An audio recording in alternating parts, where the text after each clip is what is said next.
Sa video na ito ay pag-uusapan po natin ang biglaang pagbagsak ng presyo ni Ethereum or ETH na halos $1,600 na lamang. Marami po ang nagtatanong, ito na nga ba ang tamang oras para bumili? May sinasabi kasing signal na lumabas ngayon. Ang MVRV score ni Ethereum ay bumaba po sa 0.77 na ayon po sa mga analyst, isang malinaw na indikasyon na oversold na si Ethereum. Pero ano po ang ibig sabihin nito at paano po ito makakaapekto sa atin bilang mga Pinoy crypto investors na interesado rito kay Ethereum? Arayan, bago po tayo magpatuloy ay pakibasa na lamang po muna ang disclaimer dito sa ibaba ng ating screen. Ayan, sa nakarang 4 na buwan, si Ethereum po ay nahirapang makabawi pataas. Sa halip na tumaas po ang presyo, patuloy po siyang bumagsak sa loob ng tinatawag na multi-month descending triangle. Isa po itong pattern sa chart na karaniwang nagpapahiwatig ng kahinaan ng isang asset sa market. At nitong mga nakaraang araw, si Ethereum ay nasa presyong nasa paligid ng $1,610. Yan ay may halos 18% na pagbagsak sa loob po ng 30 days. Sa mundo ng crypto, napakalaki po ng ganitong galaw sa maikling panahon lamang.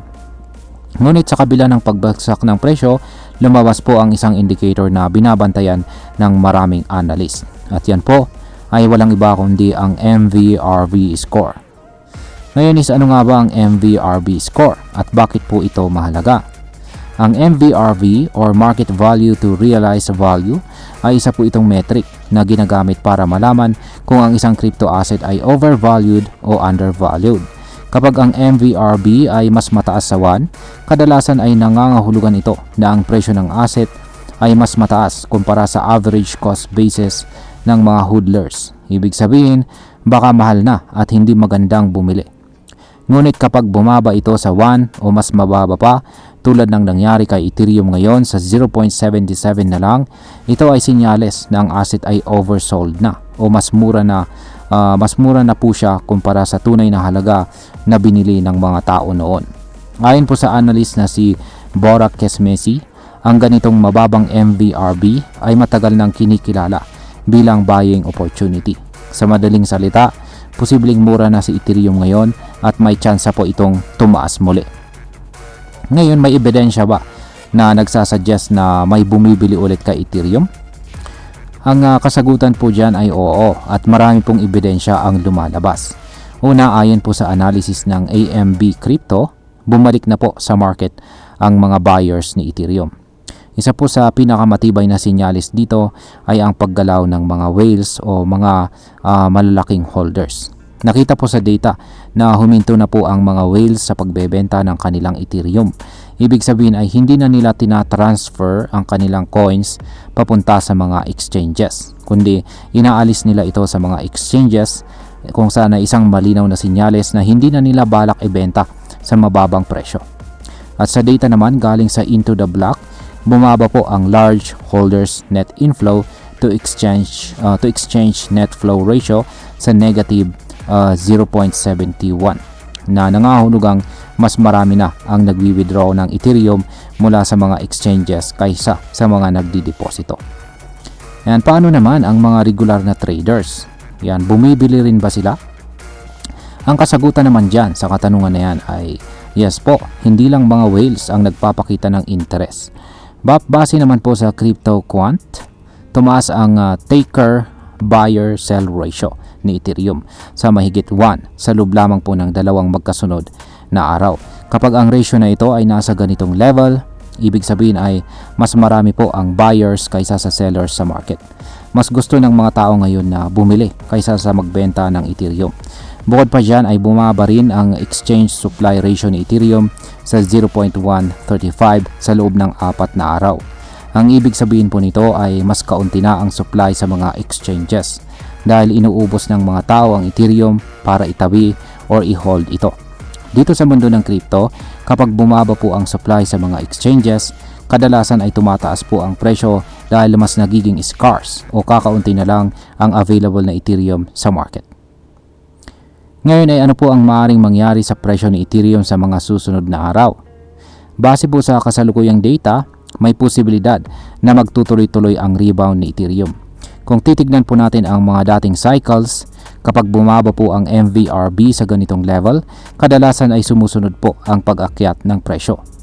Ayon po sa AMB Crypto, kapag magtutuloy-tuloy ang trend ng buying pressure, maaaring umakyat po si Ethereum pabalik sa presyong $1,706. Ngunit kung hindi pa sapat ang momentum, possible rin itong bumaba pa hanggang sa presyong $1,551 bago po siya tuluyang mag-recover.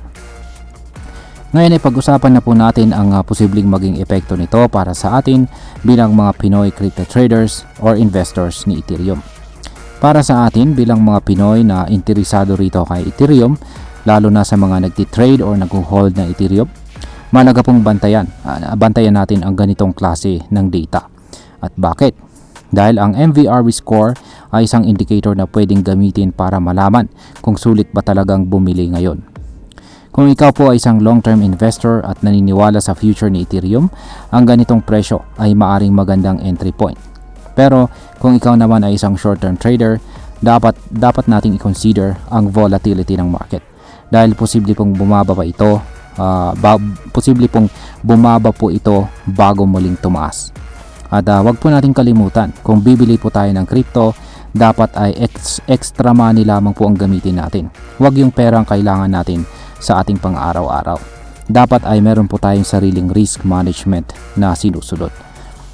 At ayan, bilang panghuli, ay ang masasabi ko naman tungkol dito ay ang ganitong sitwasyon ay isang classic case ng buy when there's fear. Maraming natatakot ngayon dahil bumababa ang presyo. Pero sa mundo ng crypto, ang takot ng iba ay pwedeng maging opportunity natin, lalo na kung may sapat kang kaalaman. Si Ethereum ay isa po sa mga pinaka-stable at pinakamatagal ng altcoin dito sa crypto space. May matibay po siyang ecosystem at patuloy na ina-adapt ng iba't ibang project. Kaya kung long term po ang pananaw mo rito, ang presyong $1,600 pababa ay mukhang sulit na i-consider. Pero syempre, tulad ng lagi kong sinasabi, do your own research pa rin. Huwag po tayong basta-basta sumabay sa hype o takot. Ang crypto ay mabilis pong magbago, pero kung handa ka, pwede itong maging opportunity. At ayan, hanggang dito na lamang po tayo sa video na ito mga ka-crypto. Marami pong salamat sa panonood. Ingat po tayo lagi at God bless po sa ating lahat.